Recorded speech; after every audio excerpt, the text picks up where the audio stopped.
Je vous avoue que je viens de passer quelques mois un petit peu terrifié de YouTube parce que c'est comme ça. C'est difficile. Aujourd'hui, pour les personnes qui arrivent à supporter mes boucles d'oreilles, vous aurez le droit en exclusivité mon avis sur le magnifique Leica M10. Je suis en train de faire le montage de la vidéo et je suis déjà en train de me dire qu'il faut que j'interromps la vidéo maintenant parce que j'ai parlé pendant 30 minutes de tout ce que je pense de Leica. Tout mon avis sur Leica, j'ai fait un peu leur histoire, comment je perçois la marque, pourquoi j'ai dépensé autant d'argent dans un boîtier comme ça. Mais à aucun moment je parle réellement du M10 dans tout ça, ce qui ne va pas parce que vous avez cliqué cette vidéo pour savoir qu'est-ce que je pense du Leica M10. Je vais pas vous faire une review officielle parce que c'est un vieux boîtier, parce qu'il y en a déjà 1000 sur YouTube, parce que vous pouvez juste aller sur le site de Leica et lire les spécificités.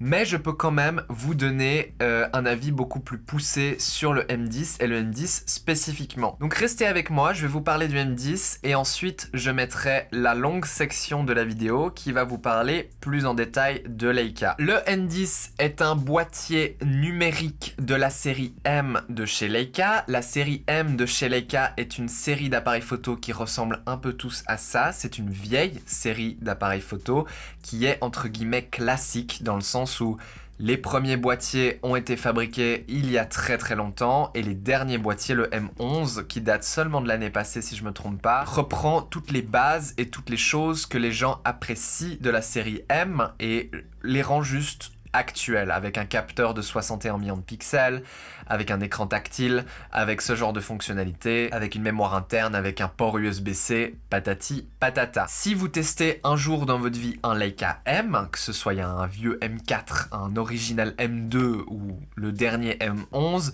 vous vous rendrez compte que fondamentalement, faire des photos avec ces boîtiers, c'est la même chose. Vous visez par le viseur télémétrique clair, vous faites votre mise au point manuellement, vous réglez votre diaphragme manuellement et vous prenez une photo. Alors celle-ci sera en argentique sur les modèles M7 et avant, ou numérique sur les modèles M8 et après. Pour ce qui est des numériques, que vous preniez un original M8 qui date maintenant pas mal, ou le dernier M11, vous vous rendrez compte que là aussi c'est sensiblement les mêmes appareils, si ce n'est qu'ils ont évolué avec leur temps, hein. On a des capteurs de meilleure facture, le M8 aussi avait un capteur un petit peu plus petit parce qu'à l'époque, Leica n'avait pas tout à fait réussi à mettre un capteur plein format dans un boîtier aussi compact. Les M sont des boîtiers qui étaient considérés comme compacts jusqu'à il y a encore pas très longtemps, mais c'est vrai qu'aujourd'hui on a eu pas mal d'arrivées de boîtiers plein format hybrides qui sont aussi très petits. J'ai déjà débattu pendant 19 minutes sur YouTube sur est-ce qu'on peut considérer un Leica M numérique comme un hybride ? Si ça vous intéresse. Le Leica M10 date de 2017, il a un capteur plein format de 24 millions de pixels qui est un capteur fait en France et customisé pour ce boîtier, puisque Leica ont toujours trouvé très important d'avoir des capteurs très spécifiquement calibrés pour leurs objectifs, ce qui leur permet d'avoir une qualité d'image optimale quand vous utilisez les objectifs Leica officiels. Ça veut aussi dire que si vous achetez des objectifs Leica M et que vous les montez sur votre Sony A7 ou peu importe quelle autre marque d'appareil, vous vous rendrez compte rapidement que ces objectifs ne sont pas aussi performants qu'ils le sont sur un vrai Leica. Ce capteur de 24 millions de pixels est très bon, je trouve, même si ses notes sont pas ouf sur DxOMark. Je trouve qu'il fait le taf.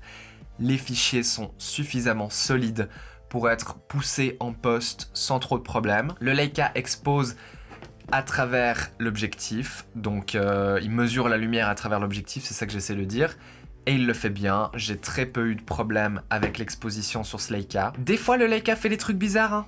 Et j'ai contacté un ami qui a aussi un M10 pour lui demander si ça lui était arrivé, il m'a dit non. Mais de temps en temps, quand je vais pointer le Leica vers le soleil, les photos vont être très bizarres, comme à l'époque des capteurs CCD. Alors c'est peut-être une simple et bonne façon de nous dire qu'il faut pas pointer un objectif contre le soleil, voilà.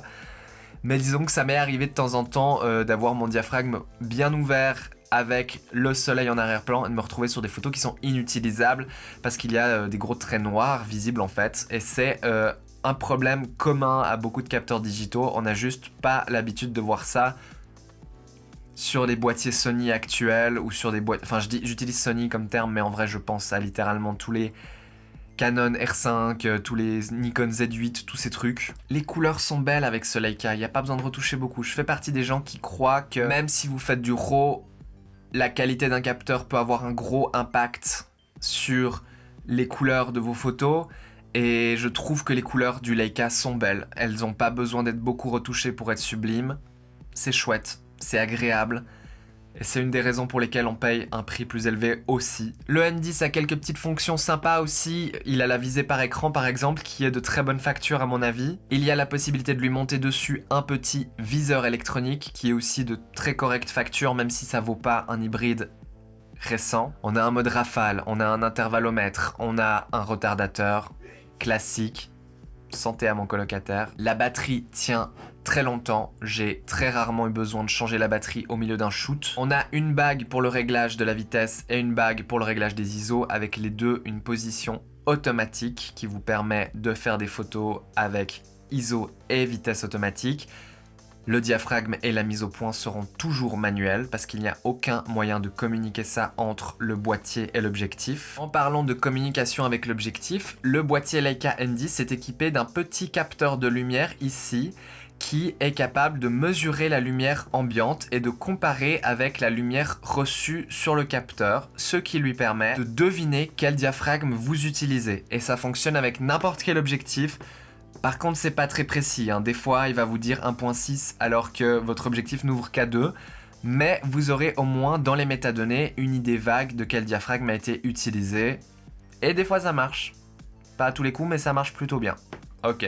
En tout cas, c'était une bonne idée de Leica d'ajouter ce petit truc. Je trouve ça sympa et j'ai dû me renseigner dessus parce que j'ai trouvé bluffant que mon Leica connaisse le diaphragme que j'avais utilisé alors qu'il n'y a aucune communication entre l'objectif et le boîtier. Le Leica a vraiment très peu de fonctionnalités, il n'y a que 3 pages dans les menus. Ce boîtier électronique numérique est un très bon exemple de payer plus pour faire moins, ça vous ramène à l'essentiel de la photographie et c'est ça que j'aime.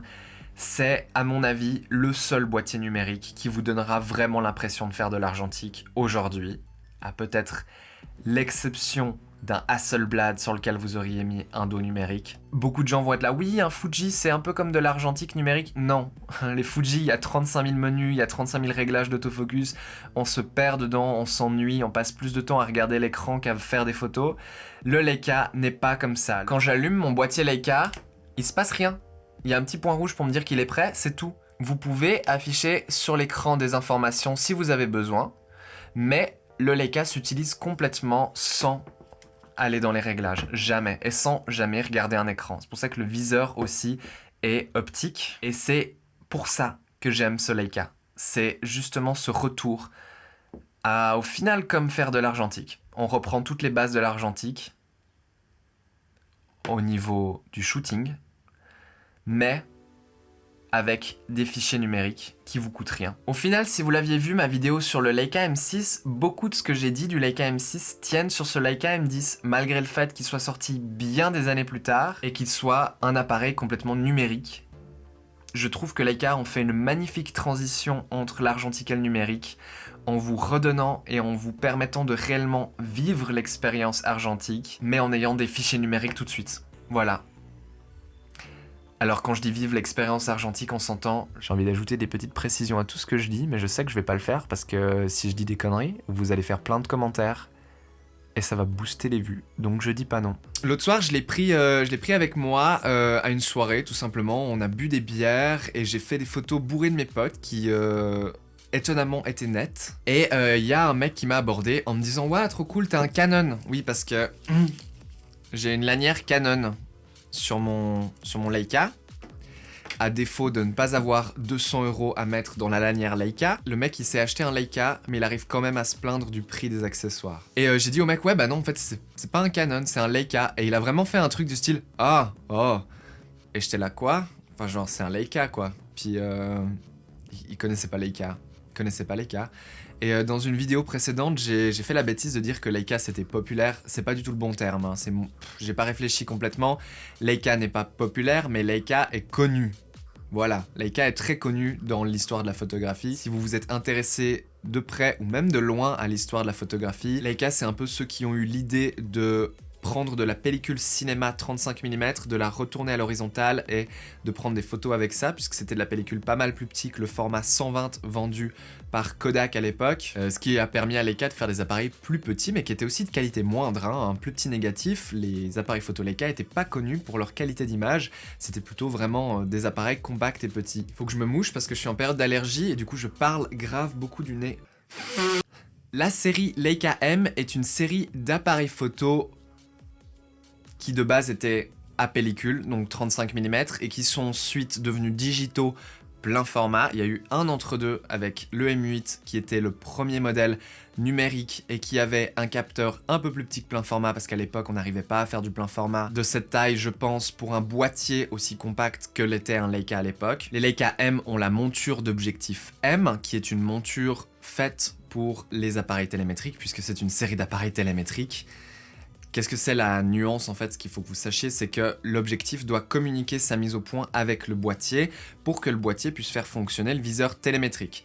Pour les personnes qui connaissent pas les viseurs télémétriques, comment ça fonctionne? Ce sont des viseurs clairs qui sont placés à côté de l'objectif principal, ce qui veut dire que ce que vous voyez dans le viseur n'est que très peu représentatif de ce que vous allez avoir sur la photo finale. Ça demande pas mal de cerveau pour comprendre comment va être réellement cadré et la profondeur de champ que vous allez réellement avoir sur votre photo, puisque les deux sont très difficiles à visualiser dans le viseur. Pour vous aider à la mise au point, il y a en fait un second viseur placé de l'autre côté, qui est ici, le petit machin.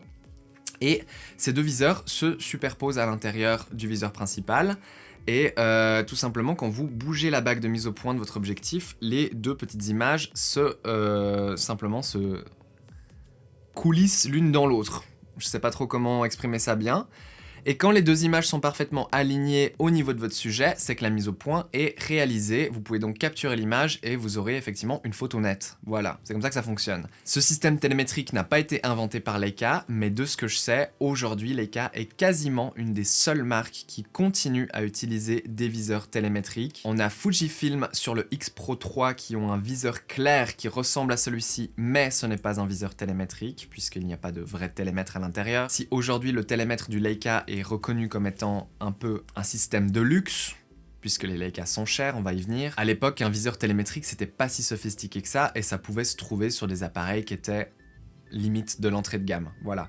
Par contre, ces viseurs télémétriques-là, d'entrée de gamme, étaient vraiment pas très bons, et c'était vraiment difficile de réellement réaliser une mise au point parfaite du premier coup, alors que sur le Leica, c'est beaucoup plus facile. Tout ça pour vous dire que si vous avez toujours eu l'expérience des télémétriques entre guillemets moins chers que les Leica, y compris les télémétriques des Mamiya 6, qui sont des très bons télémètres, mais pas au niveau du Leica non plus.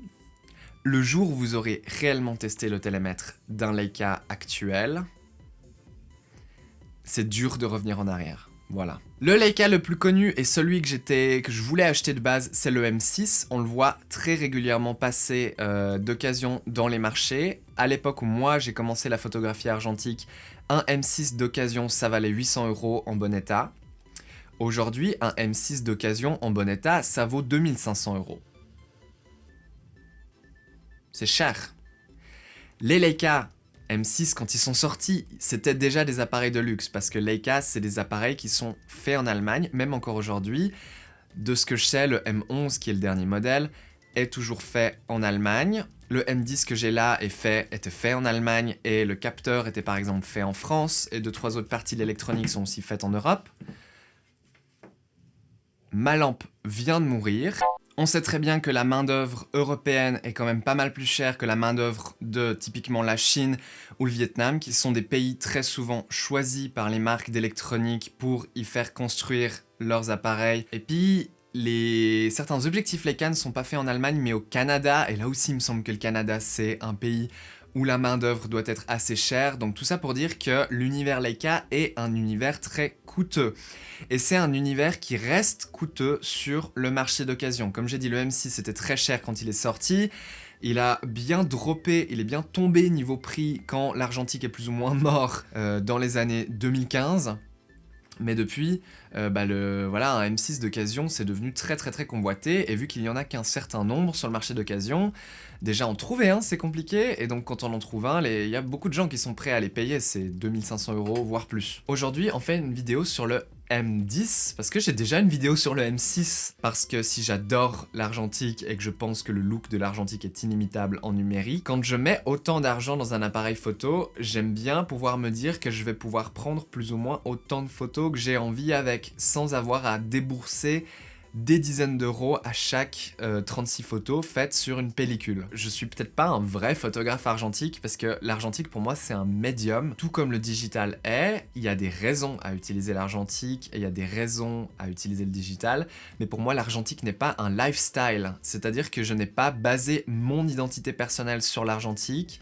Quand je poste des photos, je vais pas nécessairement spécifier si c'est de l'argentique ou du digital, parce que selon moi, c'est pas ça qui définit la qualité d'une photo, ça définit pas le look d'une photo. Enfin, je veux dire, la seule chose qui compte pour moi, c'est le résultat final, et si je l'ai obtenu en passant par l'argentique, ou si je l'ai obtenu en passant par le digital, ça ne regarde que moi. Le numérique a plein d'avantages, on va pas le nier, et l'avantage principal, c'est que je peux faire autant de photos que je veux sans jamais me sentir mal d'avoir gâché de la pellicule et d'avoir gâché de l'argent. Et c'est pour ça que ça m'intéressait d'avoir un Leica digital. Quand on commence à se renseigner pour avoir un Leica digital, le moins cher c'est le M8 qui a un capteur plus petit que plein format, ce que j'ai toujours trouvé dommage, donc ça m'intéressait pas trop. Le deuxième Leica digital niveau prix qu'on va trouver c'est le M9. Le M9 est plein format, c'est un capteur CCD qui est très adoré par la communauté Leica pour ses couleurs et son contraste, mais c'est aussi un capteur qui a une très mauvaise sensibilité en basse lumière et qui a des problèmes de corrosion. Apparemment le capteur peut s'oxyder avec le temps et Leica n'ont plus tellement envie de réparer ces capteurs oxydés. Donc si vous comptez le prix d'un Leica M9 et que vous ajoutez le prix de la réparation pour y mettre un capteur neuf, si Leica le fait encore, ce que je suis même pas sûr, on vient très vite à des sommes assez exorbitantes, hein. On dépasse facilement les 4000 €, sauf si vous avez une chance énorme sur l'achat de ce M9 d'occasion. De ce que j'ai compris, tous les M9 sont voués un jour ou l'autre à avoir leur capteur qui va devenir défectueux et ça me terrifie et c'est pour ça que je ne me suis pas renseigné plus longtemps sur le M9. Ensuite, il y a le Leica M qui s'appelle juste M, entre parenthèses type 240. Leica, ils ont toujours ce petit entre parenthèses type quelque chose pour décrire tous leurs accessoires d'ailleurs aussi, hein. Et très adoré par la communauté aussi, mais il est gros, il est lourd et il est cher. Un peu moins que le M10, mais ça va. Bref, tout ça pour dire que je me baladais devant cette boutique et je vois des M10 en vitrine, ils en avaient deux, et c'était 3500 €. Ça reste très cher, hein, c'est le prix d'un boîtier hybride haut de gamme actuel, alors qu'on parle ici d'un M10 de 2017. Mais en même temps, le M10 vient de 2017. Et moi, personnellement, je suis un peu le genre de personne qui pense que niveau qualité des capteurs et des processeurs, on stagne depuis quelques années. J'ai pas l'impression qu'on fait des si gros progrès que ça. Et à traîner sur les forums Canon, je vois très régulièrement des gens qui passent du 6D original de 2012 au R6 Mark II qui vient de sortir en 2022 et qui, encore une fois, ne sont pas transcendés. Un N10 de 2017 avec un capteur plein format, 24 millions de pixels, qui n'est pas un capteur Sony, contrairement à ce que certains disent, mais qui est un capteur fait en France, qui n'a pas des si bonnes notes que ça sur DxO, mais qui s'en sort vraiment plutôt bien de mes tests personnels, à savoir des tests pas scientifiques, mais des vraies photos prises dans des vraies conditions, et ben c'est chouette. Et ça peut-être vaut son prix, ou peut-être pas. Et c'est là où je vais en venir à la conclusion que j'avais déjà tirée la dernière fois en parlant du M6, mais quand vous achetez Leica, vous achetez une expérience. Et c'est un très bon cas de payer plus pour faire moins. On paye plus pour un Leica et on retire toutes les fonctions qui sont, selon moi, une entrave à la photographie. Toutes les fonctions qui se mettent entre vous et votre résultat final. Et avec l'âge, avec le temps, avec l'expérience, j'ai commencé à être fatigué par cette immensité de fonctionnalités que je ne vais personnellement jamais utiliser. Et ça m'a fait réaliser que peut-être je serais prêt à payer plus pour faire moins.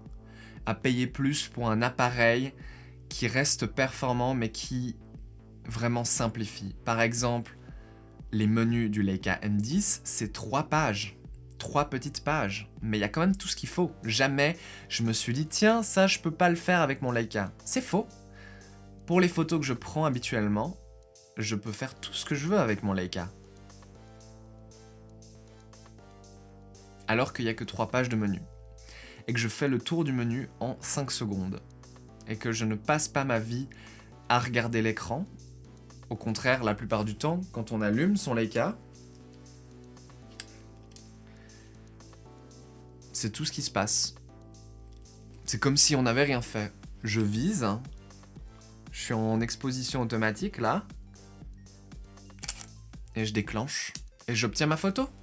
Et je me casse pas la tête sur quoi que ce soit d'autre. Pour les personnes qui le savent pas, le Leica ND c'est un appareil photo de personnes expérimentées. Ça n'empêche que quand j'ai travaillé pendant 1 an dans une boutique qui vendait Leica à Genève, on vendait pas des Leica à des photographes expérimentés. Non, notre client principal pour les appareils Leica, c'était des dentistes, des avocats, maris ou femmes de dentistes, d'avocats, de docteurs, de chirurgiens, peu importe, qui cherchent juste à dépenser la quantité astronomique d'argent que elles se font dans quelque chose qui n'est pas des bijoux ou des voitures et qui donc ne vous demanderont pas de payer d'impôts dessus.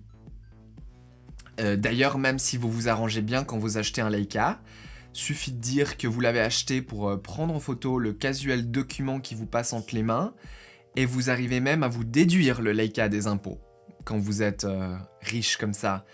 Donc, on vendait des Leica à des gens qui n'en avaient rien à foutre et qui les achetaient parce qu'ils sont jolis et chers et qui les mettent dans des vitrines chez eux.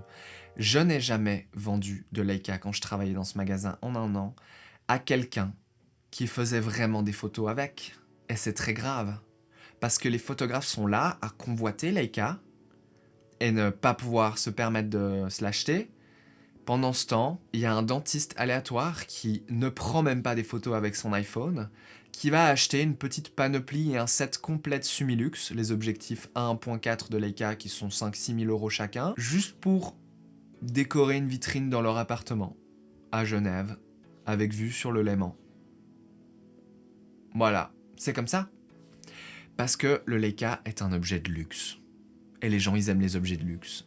Les gens, ils s'achètent des Rolex, alors que leur Swatch affiche la même heure. Et encore Swatch, c'est des montres suisses, donc c'est quand même déjà cher. Mais il y a une petite satisfaction quand on est photographe, qu'on sait prendre des photos et qu'on a un Leica.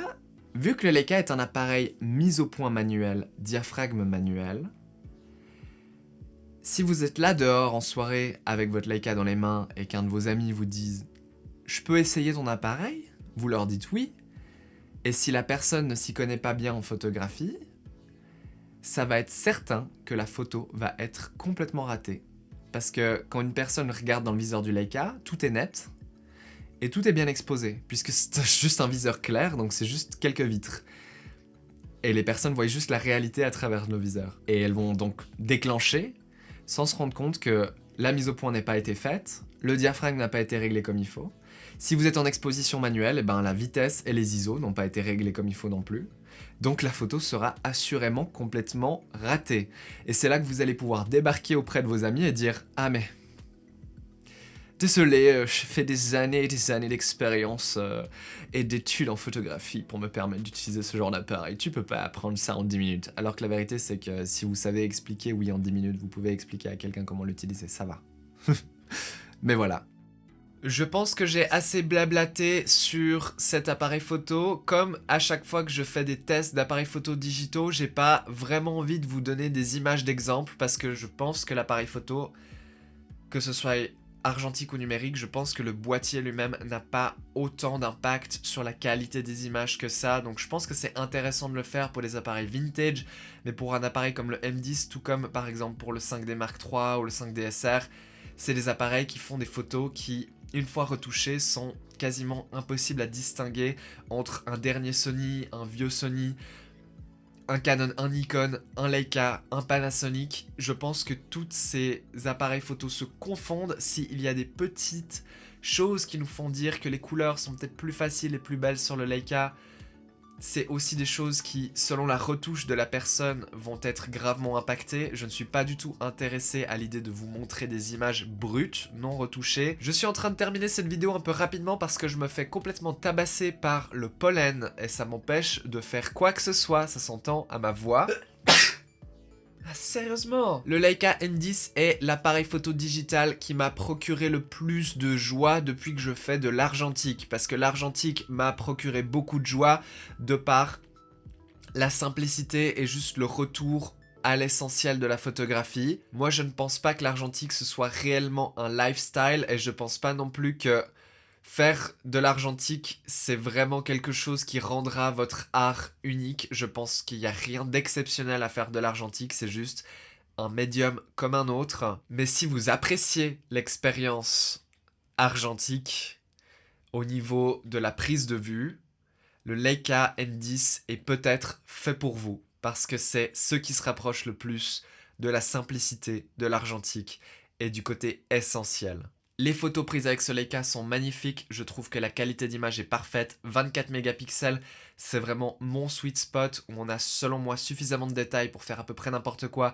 mais on n'a pas des fichiers trop lourds comme avec du 30, 40 ou 60 mégapixels. Si vous aimez beaucoup les grands angles, c'est pas un appareil photo pour vous parce que le viseur est beaucoup plus difficile à utiliser avec les objectifs 35 mm et plus larges.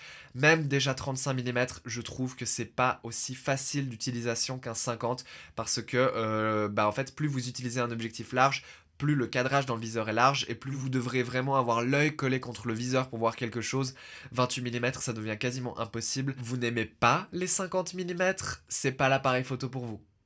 Parce que les longues focales et les courtes focales sur cet appareil, c'est pas idéal. C'est vraiment fait pour le 50 mm. Très bien, je pense que ça conclut la vidéo. Très bien, on se retrouve bientôt pour une prochaine vidéo qui parlera je ne sais pas de quoi. Allez, à bientôt!